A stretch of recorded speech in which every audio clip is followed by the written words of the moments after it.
Nakatakdang magpatupad ang Department of Agriculture ng Maximum Suggested Retail Price o MSRP sa mga imported na bigas.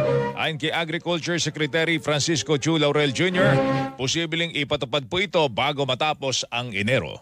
It's not a suggestion. It's like we are saying na ito dapat ang maximum presyo niyan. But it's not a price cap. We will be coming up with the maximum suggested retail price system very soon.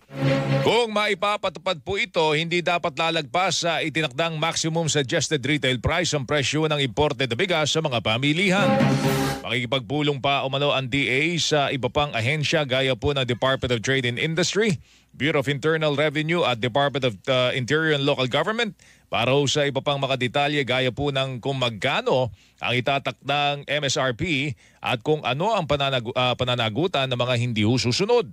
Maniniwala po si Laurel na isa po itong uri na